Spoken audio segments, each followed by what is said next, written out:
এখন তো ভাঙিয়ে যাবে, এখন নাই পানি আসতে ভাঙ্গিয়েছে, এখন তো একটা বড় হমকা হয় না, তাতে ভাঙ্গিয়েছে। বড় বন্যা হলে তো ওগুলো থাকবে না, এগুলো মানে মিশিয়ে যাবে একেবারে স্রোতের সাথে। পাহাড়ি ঢল ও টানা বৃষ্টিতে লালমনিরহাটে তিস্তা নদীর পানি বাড়ছে।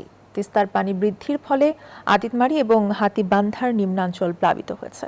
জমির ফসল তলিয়ে যাওয়ায় বিপাকে পড়েছেন কৃষকেরা। সুনামগঞ্জে সুরমা নদীর পানিও বৃদ্ধি পেয়েছে, তবে ঢলের পানি নামায় সিলেটের সাদা পাথর পর্যটন কেন্দ্রে ভ্রমণ নিষেধাজ্ঞা প্রত্যাহার করেছে প্রশাসন। প্রতিনিধিদের পাঠানো তথ্যচিত্রে ডেস্ক রিপোর্ট। উজানের ঢল ও ভারী বর্ষণে লালমনিরহাটে তিস্তার পানি বাড়ছে। তিস্তার পানি বৃদ্ধির ফলে আদিতমারি ও হাতীবান্ধার নিম্নাঞ্চল প্লাবিত হয়েছে। এরই মধ্যে তলিয়ে গেছে সব মশার বিরুদ্ধে সুরক্ষা দিতে এলো বসুন্ধরা এক্সট্রিম অ্যারোসল। মশার বিরুদ্ধে এক্সট্রিম সুরক্ষা। আমন ধানের বীজতলা ও বাদাম ক্ষেত, এতে বিপাকে পড়েছেন কৃষক।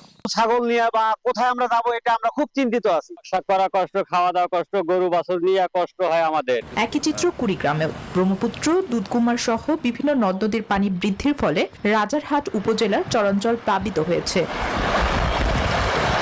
রংপুরের মহিপুরে দ্বিতীয় তিস্তা সেতুর পশ্চিম পাশের সেতু রক্ষা বাঁধে ভাঙন অব্যাহত রয়েছে। ভাঙন আতঙ্কের দিন কাটাচ্ছে নদী তীরবর্তী হাজারো মানুষ। এখন তো ভাঙিয়ে যাবে, এখন নাই পানি আসতে ভাঙ্গিয়েছে, এখন তো একটা বড় হমকা হয় না, তাতে ভাঙ্গিয়েছে। বড় বন্যা হলে তো ওগুলো থাকবে না, এগুলো মানে মিশিয়ে যাবে একেবারে স্রোতের সাথে।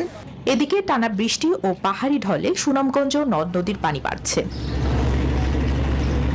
আগামী 5 দিন সিলেটে বৃষ্টিপাত অব্যাহত থাকতে পারে বলে জানিয়েছে আবহাওয়াবিদরা। বৃষ্টিপাত অব্যাহত থাকলে আমাদের নদ নদীগুলো বিপদসীমার কাছাকাছি পানি আসতে পারে। তবে ঢলের পানি নেমে যাওয়ায় জনপ্রিয় পর্যটন কেন্দ্র সাদা পাথর ভ্রমণ নিষেধাজ্ঞা প্রত্যাহার করেছে প্রশাসন।